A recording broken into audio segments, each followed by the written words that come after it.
தமிழ்நாடு முதலமைச்சர் அவர்கள் இன்றைக்கு ஒரு வரலாற்று சிறப்புமிக்க இங்கே அறிவிப்பை வெளியிட்டிருக்கிறார்கள். என்னுடைய அரசியல் வாழ்க்கையில் திரிகுளம் சட்டமன்ற உறுப்பினராகத்தான் தேர்ந்தெடுக்கப்பட்டேன் என்பதை நன்றியோடு இன்றைக்கு தெரிவித்துக் கொள்ள கடமைப்பட்டிருக்கிறேன். இங்கே வீச்சறிவாலும் ரொம்ப நீங்க சொன்ன அந்த வார்த்தையை நீக்கிட்டேன். எங்க அப்பத்தை அடிக்கடி சொல்லும் வேண்டாம்.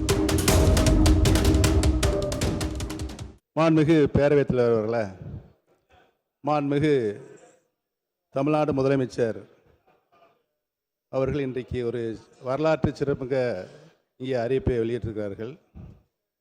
1952ஆம் ஆண்டு நடைபெற்ற சட்டமன்ற பொதுத் தேர்தலில் அவர் பெரியகுளம் சட்டமன்ற தொகுதியில் தான் போட்டியிட்டு கிட்டத்தட்ட ஒரு 50,000 வாக்கு வித்தியாசத்தில் மகத்தான வெற்றி பெற்றார் என்பதனை நான் நினைவு கூர்ந்து, நானும் என்னுடைய அரசியல் வாழ்க்கையில் பெரியகுளம் சட்டமன்ற உறுப்பினராகத்தான் தேர்ந்தெடுக்கப்பட்டேன் என்பதை நன்றியோடு இன்றைக்கு தெரிவித்துக் கொள்ள கடமைப்பட்டிருக்கிறேன்.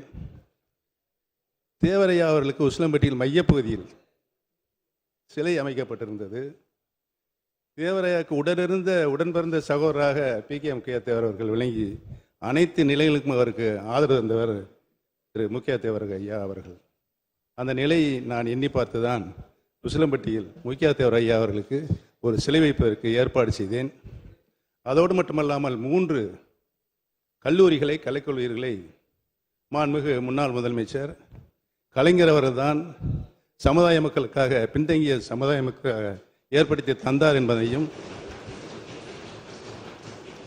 20% இடஒதுக்கீடு இங்கே வீச்சறிவாலும்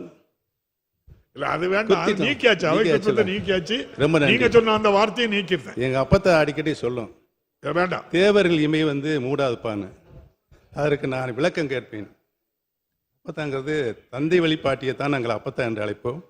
கேட்கும்போது எங்க அப்பா தான் சொல்லும், நம்ம காரங்க நாட்டை காப்பதற்கு இமை மூடாமல் காப்பார்கள் என்ற அடிப்படையில் தான் தேவர்கள் இமை மூடாது என்று எங்க அப்பத்தா சொல்ல நான் கேட்டிருக்கிறேன். ஆகவே சிறப்பு வாய்ந்த முக்கிய தேவர்களுக்கு சிலை, மணிமண்டபம், சிலையோடு கூடிய மணிமண்டபம் அமைக்க வேண்டும் என்று நான் மாண்புமிகு முதலமைச்சர் அவர்களை அன்போடு கேட்டுக்கொள்கிறேன்.